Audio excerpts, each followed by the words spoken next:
Jadi saya panggilnya siapa nih? Kak Zahwa atau Kak Nusyifa? Biasanya saya dipanggil Zahwa sendiri. Saya panggil Zahwa ya. Ya boleh. Sebelumnya Kak Zahwa sudah pernah ikut konseling nggak? Pernah sekali. Jadi cukup familiar ya dengan proses konseling gitu ya. Ya. Tapi saya mengingatkan kembali ya, konseling ini kita ada proses kerahasiaan. Jadi Zahwa bebas menceritakan apa saja yang ingin saya ceritakan karena ada proses kerjaan tadi. Nggak usah takut terbongkar rahasia atau ceritanya ya. Ya baik.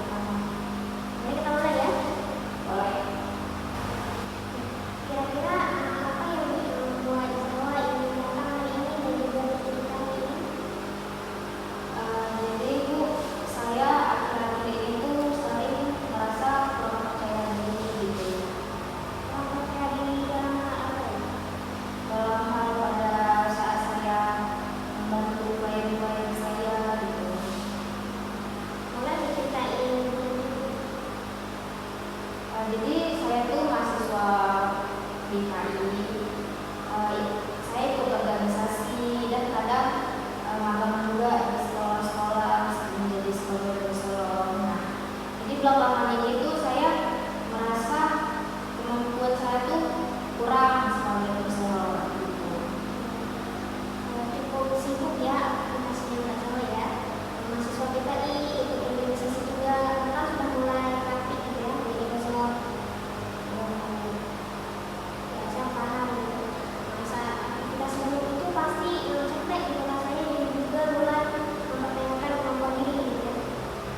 Iya benar Bu, apalagi kalau ada klien saya tuh bilangnya masih belum ada perubahan setelah melakukan sesi konseling bersama saya. Saat itu bagaimana perasaan Zahwa? Apa yang saya rasain? Saya merasa gagal jadi seorang konselor. Saya jadi berpikir bahwa mungkin saya emang kurang mampu dalam menangani klien gitu. Baik, saya bisa paham ya saat kita sudah memberikan kemampuan semaksimal mungkin, tapi hasilnya itu belum terlihat, pasti kecewa gitu kan, mulai mempertanyakan kemampuan diri kita. Iya Bu, saya merasa kurang percaya diri gitu. Saya coba menyimpulkan masih diberikan jawaban.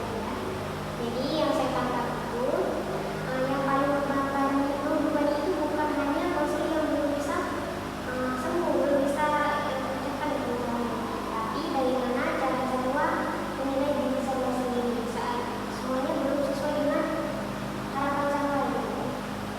Zahwa merasa belum bisa mampu atau kurang mampu bisa menjadi calon pesohor. Iya Bu, persis seperti dibilang tadi Bu.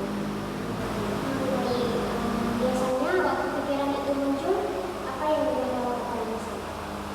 Saya tuh jadi takut kalau nanti harus menangani klien lagi.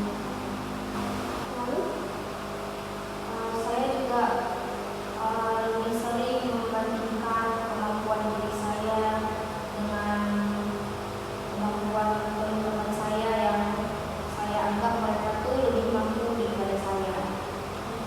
saya bisa mengerti ya. Bisa kita lihat dari sudut pandang lain gitu ya. Menurut Zahwa, apakah proses konseling dilihat dari konselornya itu mampu membuat hasilnya itu berubah secara cepat atau lambat?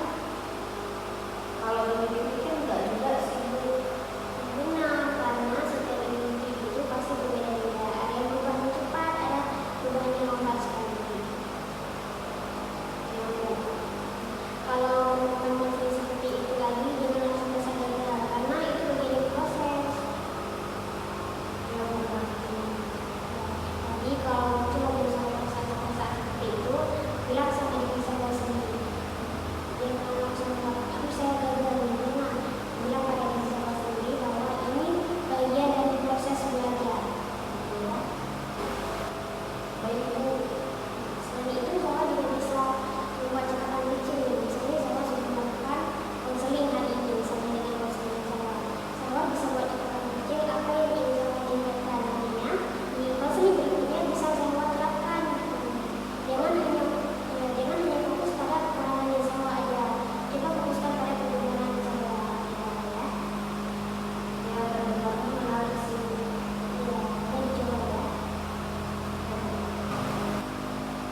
Neti